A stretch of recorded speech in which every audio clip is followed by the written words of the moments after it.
ये सभी छात्रों से एक विशेष अपील है और सूचना है कि 23 नवंबर को जो झारखंड स्टेट स्टूडेंट यूनियन के बैनर तले जो शांति गुहार मार्च लगा करके जेपीएससी से वार्ता करना था, जिसमें बेगुनाह छात्रों पर टीओपी मोराबादी पर जो लाठीचार्ज किया गया बेरहमी तरीके से, यह एक साजिश है आंदोलन को तोड़ने का। यह एक साजिश है छात्रों के हक अधिकार को हनन करने का और आवाज़ को दबाने का।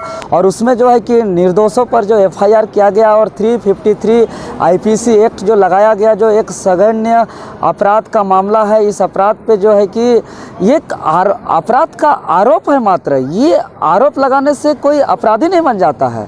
इसीलिए ये मामला पूरा समझे क्या है हमारे आंदोलनकारी साथी कहकशा कमाल जी के द्वारा। जैसा कि आपको पता है कि हमारा जो मार्च है वो पीसफुल मार्च था 23 तारीख को जेपीएससी कार्यालय तक, और इसके लिए हमने परमिशन के लिए अप्लाई भी किया था, लेकिन हमें मिला नहीं permission. But anyway, because it was peaceful, तो हमें लगा नहीं कि परमिशन नहीं भी मिलेगा, तो वी थॉट कि इट्स ओके।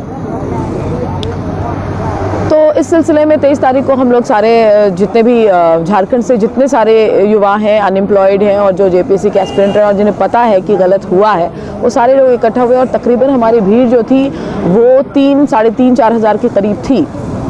और ये भीड़ जो है वो peacefully it was marching towards JPSC administrative block. उतने में क्या होता है कि मोराबादी टीओपी में हमें रोका जाता है और हमें आगे बढ़ने से मना कर दिया जाता है और बैरिकेडिंग कर दी जाती है।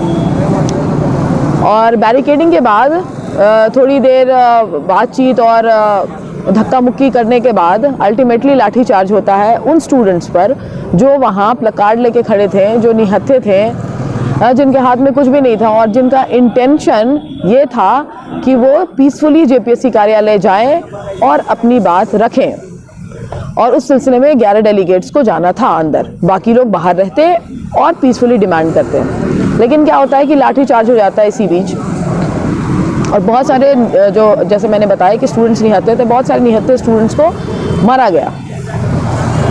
और दूसरा कि फीमेल जो स्टूडेंट्स थी उनको भी मारा गया, उन पे भी हाथ उठाया गया। और तीसरा आप देखिएगा वीडियो फुटेज में जो सीओ थे वो अपने लाथों से स्टूडेंट को मार रहे थे।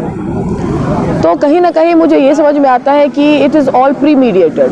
पहले से इनका प्लान था कि वो इस तरह से जो मॉब है उसको डिस्पर्स कर दे और इस आंदोलन को कमज़ोर करे। और उसका दूसरा प्रमाण हमें ये दिखता है कि जो 13 नामजद लोग हैं उनके खिलाफ जो है एफआईआर की गई, प्राथमिकी दर्ज की गई अंडर आईपीसी 353। नाउ अब 353 क्या कहता है? देखिए, ये बहुत ही विडंबना है कि हम लोग चीज़ों को समझते नहीं हैं और डर जाते हैं और डर के घर में बैठ जाते हैं। इसलिए मुझे लगा कि मैं आप लोगों को पढ़ के बताऊं what does section 353 of IPC से। तो देखिए, मैं अभी पढ़ के बताती हूँ। ये कहता है आईपीसी 353 सेज असॉल्ट और criminal force to deter public servant from discharging of his duty।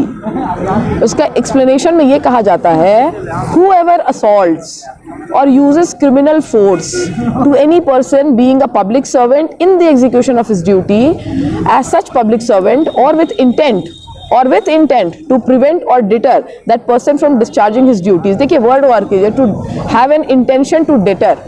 तो intention का मतलब होता है mens rea, मेंस रिया। तो मेंस रिया ये बोलता है कि what is your intention behind causing such kind of offence which was actually committed. तो देखिए, हमारा जो मेंस रिया था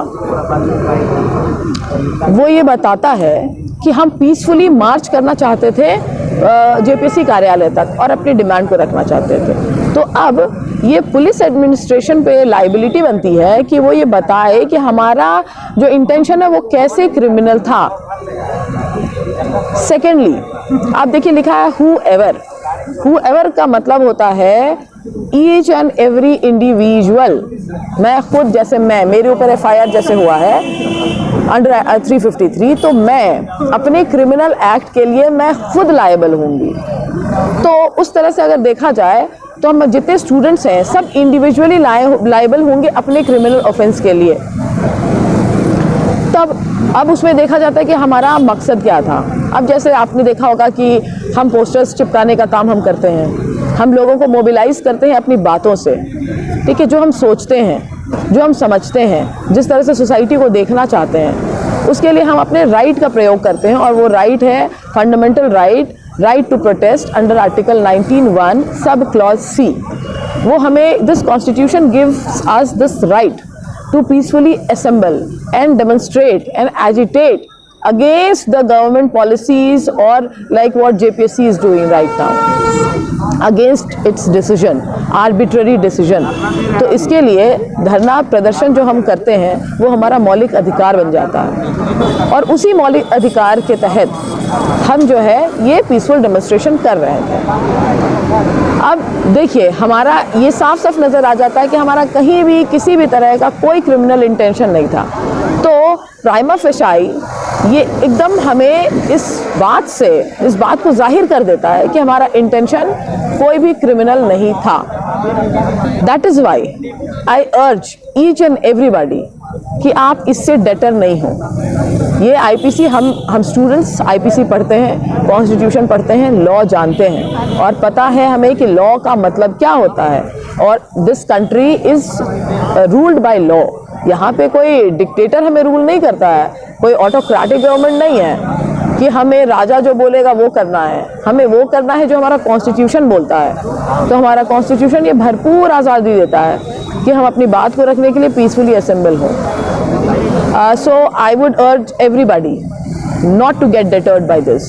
In fact, हमारा आत्मबल और मजबूत हो गया है, और हम और ज़्यादा मजबूती से इसको लड़ेंगे, क्योंकि हमें पता है कि गवर्नमेंट कहीं ना कहीं डर गई है, कमज़ोर हो गई है। Thank you.